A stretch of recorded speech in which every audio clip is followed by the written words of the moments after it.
Well, hello there and welcome to the guitar program.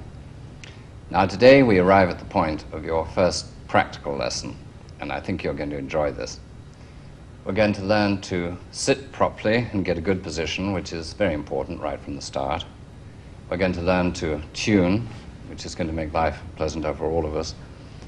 And we're going to learn the most basic stroke on the guitar, which we call the rest stroke. So don't just watch now. Now is the time for you to join in, get your guitar, and let's first go over what you need in practical terms. All right, as well as your guitar, you need your footstool, which we discussed last week. If you haven't got a professional footstool, that doesn't matter. Use 2 or 3 telephone directories to raise your foot. Try and raise it so that this part of your leg, the left leg, is approximately parallel with the ground, or maybe a little bit up, but not too much up.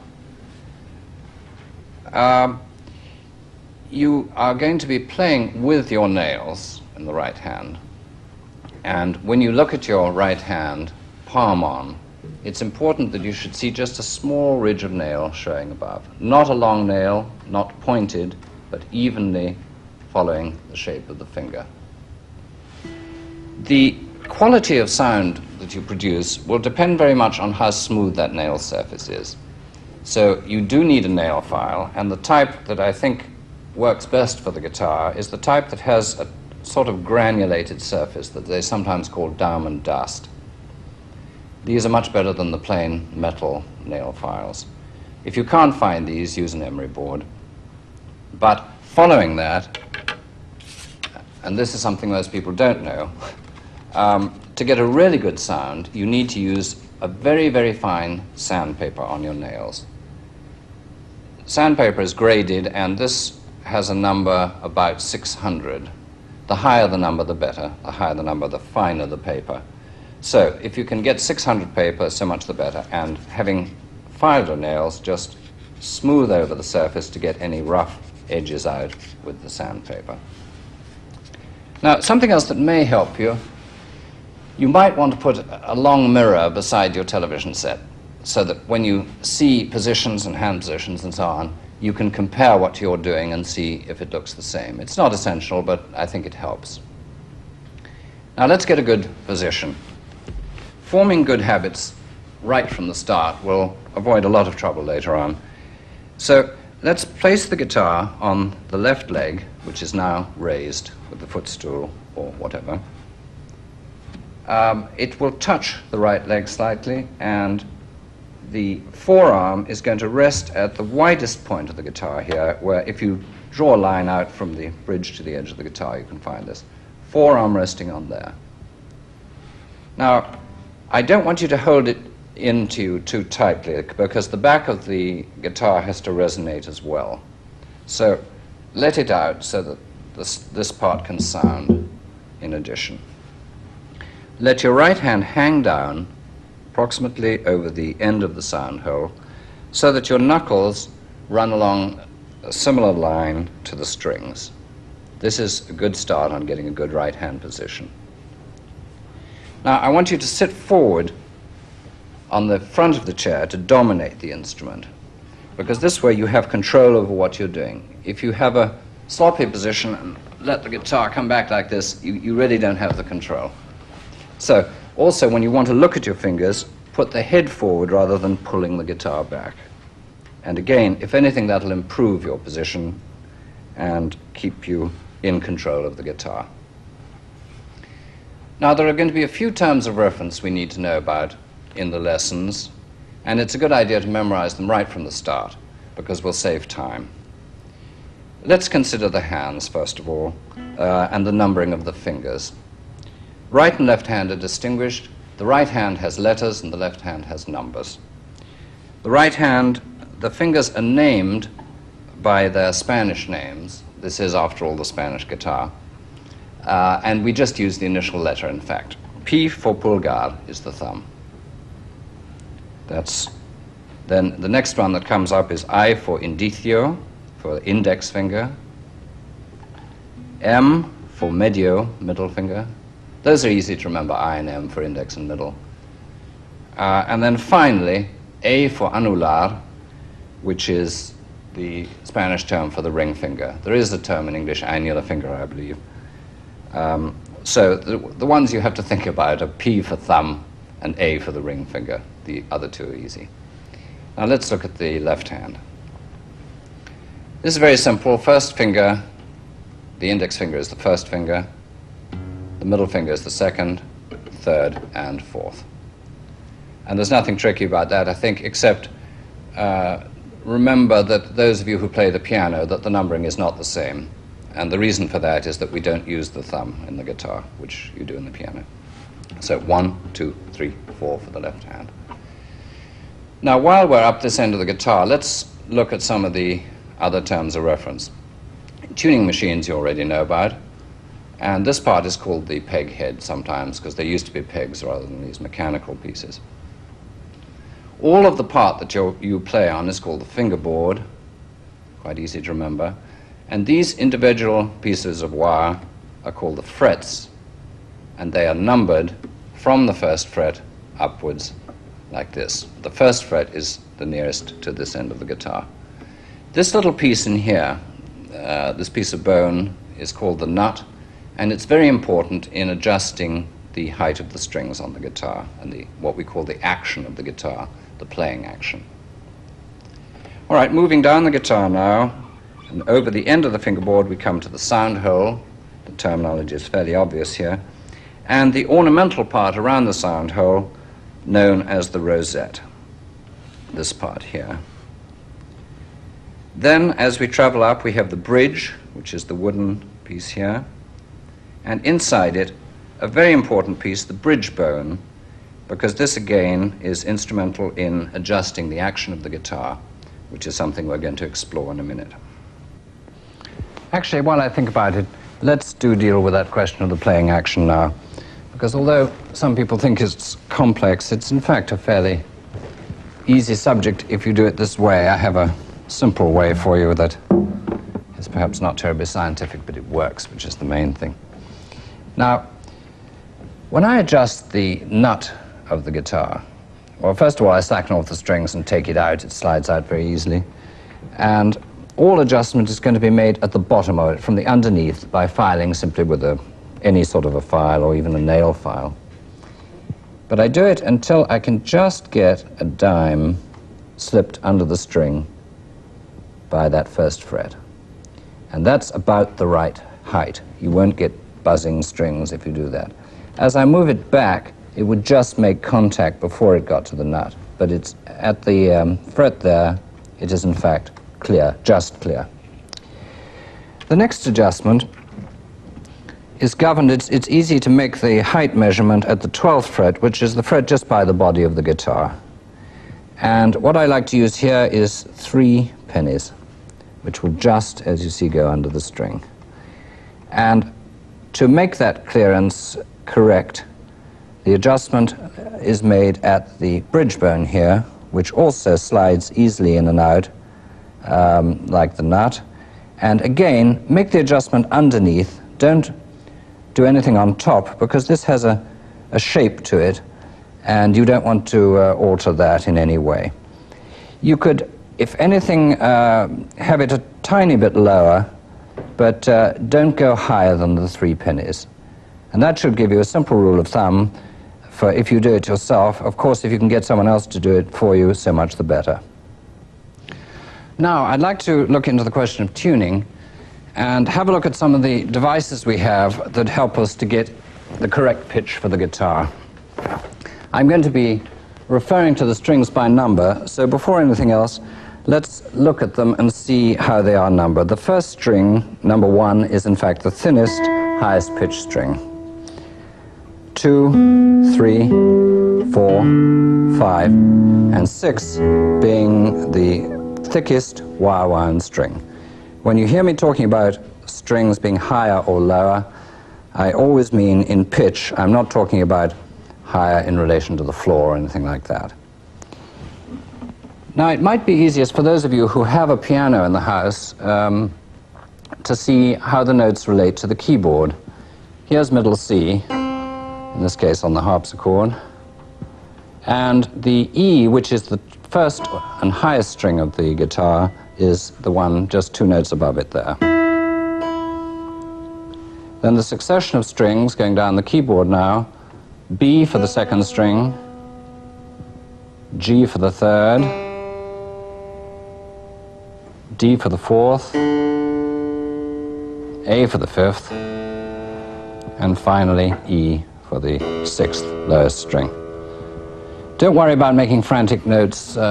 This is all, in fact, in your booklets as a reference if you want it later. Now, other ways we have of getting in tune. One very simple and traditional way is the tuning fork. The only trick with these really is getting them going in the right way. I've seen people rather ineffectually sort of picking at them and listening and trying to hear the note it's making, and that doesn't really do very much. You have to be quite positive with the tuning fork. You simply hit it firmly on your knee and then press the heel of it on the top of your guitar, and you should hear a nice clear pitch like that, in this case corresponding to the first string of your guitar. Do that once more.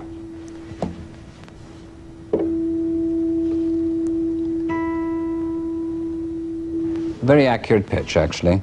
This is an E tuning fork. Remember, if you're buying one, to specify E, because there is a very common smaller type of tuning fork, the A fork, 440A. And when sounded, that one gives you the pitch up here, which is in fact the 5th fret of the guitar. And it's a little less convenient for you to use. Now, there's one other readily available device, the pitch pipe. Now, there's good and bad news in connection with pitch pipes.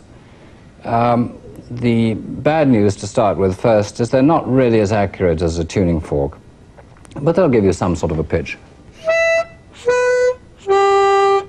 Gives you an idea. Some of the further bad news is, I don't know why, but they don't give you the exact notes of the guitar, but in fact 8 notes higher, which we call an octave. And I don't think that's too much of a drawback. You can still relate that to that to give yourself an E. The advantage is you've got all 6 strings, something to tune from, and that you can find them almost anywhere. So that is a plus factor, I think. Now, the most sophisticated device here is the electronic tuner. And I am rather fond of mine because it gives me a very accurate pitch, in fact. What it does is it has 2 lights on it, and they tell you whether you are in fact high or low when you play a note. So when you strike a note, I don't know how well you can see this, but both lights go on, telling me I'm exactly in tune. If I were high, just the high light would go on. If I were low, just the low light. And this is the device that I'm going to use because I want to be very accurately in tune each week for you, and this gives me a very accurate reference. Now, I'd like to show you a system of tuning which we call relative tuning. Relative because it gets the strings of the guitar relatively correctly in tune to one another. We'll assume that you've used one of the devices and that you've got the 2 outside strings, the 2 E's in tune, from your E fork or your pitch pipe. Now, to get the other strings in tune, there's quite a simple way whereby you make the reference note on a lower string to get the pitch for the next string up. Now, we say my 6th string, my bottom string's in tune. All right, I'm going to put a finger behind the 5th fret on this same string, the bottom string, play it, and that gives me the reference pitch. That's what the next string up should sound like. And there we are, it's pretty much in tune in this case. Now, proceeding on, my 5th string is now in tune. I put a finger behind the 5th fret, I play the note, and there is my reference pitch for my next string up. And that's what it should sound like. So I There's my fourth string. A little bit flat, so I'm going to tune it up just a tiny bit. Okay, now we come to the fourth string. Fourth string's in tune, and we want a pitch for the third string. Okay, again, finger behind the fifth fret on the fourth string, play the note, and there is my reference pitch for the third string. Now, you'd think this was all too easy, but unfortunately now there is a catch. To find the reference pitch for the second string, we've got as far as the third string. Third string is now in tune. To find the reference pitch for the second string, we've got to put a finger not at the fifth fret, but at the fourth fret on this particular case. So here we are on the third string, it's in tune, we put a finger behind the fourth fret, and that is the reference pitch for my second string, which is now pretty much in tune.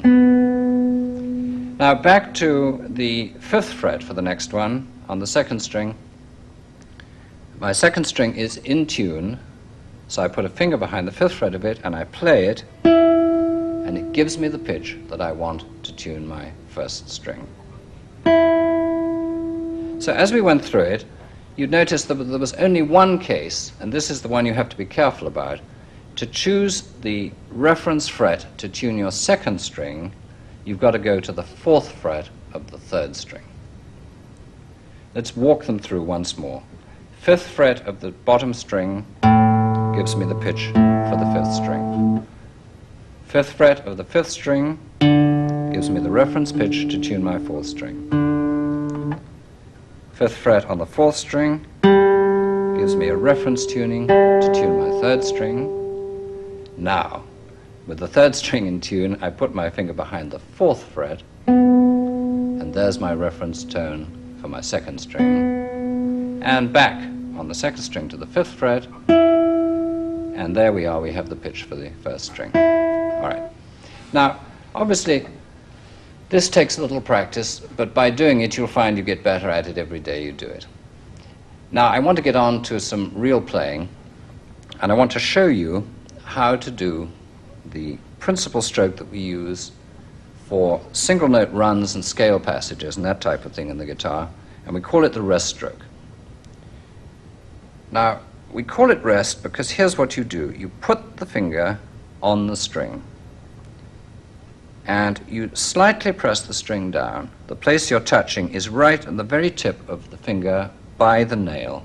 The nail is also in contact.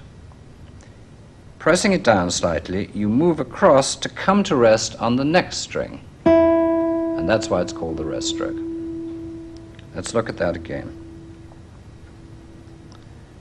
Touch the first string, press towards the adjacent string. First of all, press it down a little bit, and then press towards the next string and come to rest on the next string and stop. And that's all there is to it. That's the rest stroke. Now, don't have the finger completely upright in relationship to the string. You can tilt it a little bit towards your left as you look down on it. This has a way, if you give it full nail upright, you get a rather harsher sound. But if you tilt it slightly to your left as you look down, you will come off the side of the nail a bit, and you notice that's a mellower, softer sort of sound. Now, we don't play successions of notes with the same finger when we can help it, because it takes more time to pick a finger up and place it again than it does to use another finger. So the normal routine is to alternate the fingers. If I've started with the index finger, I press down on the string and draw it across, and there is the note. Then I put the middle finger down, draw it across, and alternate with the first finger. Now I want you to do this. First of all, put your finger on the string. Got it? Now press it down just a little bit and feel that nail on the side of it. Okay? Now draw it across to the second string, and you've done a rest stroke. Now, put the middle finger down, press the string slightly, pull it across to come to rest on the second string, and you've done the alternating rest stroke. Back to the index finger, put it on, right on the tip, and draw it back onto the second string, middle finger again, and pull it back. Now what I want you to experiment with is I want you to try this on the top 3 strings. Just doing 4 strokes like this. 1, 2, 3, 4, and then the next string down. 1, 2, 3, 4, and then the next string. 1, 2, 3, 4. Notice we had a nice example of how if your nail gets in the way and backs up against the string, it can make a sizzling noise like that. So when you make the stroke, try and get the finger clearly through, and then the next one comes, presses down, and travels across. Now I'd like to look at the left hand. Now as far as position is concerned, I want you to let the elbow fall loosely from the shoulder. Don't stick your arm out like this. Just a very loose, relaxed arm. When you take the position of the left hand, let the thumb be right behind the neck and at the moment approximately behind the first fret, like this. Don't let the thumb creep up so that I can see it round the edge of the guitar. Remember that the left hand doesn't need to hold the neck of the guitar. It's simply, if you like, a fixed position from which you can measure the notes that you play. That's its main function. Now, I want you to start with a practical exercise. And what I want you to do is to hammer behind each of the frets as loudly as you possibly can, like this. Just wham it down, like that. And then we're going to go up to the next string and do the same thing. Just hammering away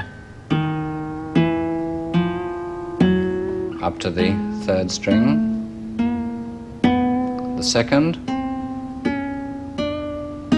and the first, all the way up the guitar. All right, you ready? Now take your position and try it with me. Thumb behind. You also have the maximum stretch with your thumb well behind, and just behind, about behind the first fret, a little bit to the left of that, just a hair. You ready? Bang down now behind the first fret. Go. Now the second fret, the third, and the fourth. Now I want you to leave each of those fingers on. Don't do one and then lift it up and then the next and then the next, because you don't get the advantage of stretching out. I'm stretching out a little bit here between your fingers in preparation for what you're going to be doing later. Now let's do the fifth string. Same thing. Bang it down behind the first fret, second, third, and the fourth. That's the way. Now up to the fourth string.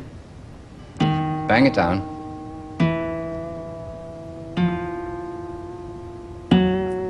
Now the third string. Now you may find that your hammer is not quite as loud as mine at this point. In fact, you may not hear anything at all. Second string, and up to the first string. Let's try just these top three strings, because they're the ones that take a little more work. Okay, on the third string, here we go. Second string, and the first string.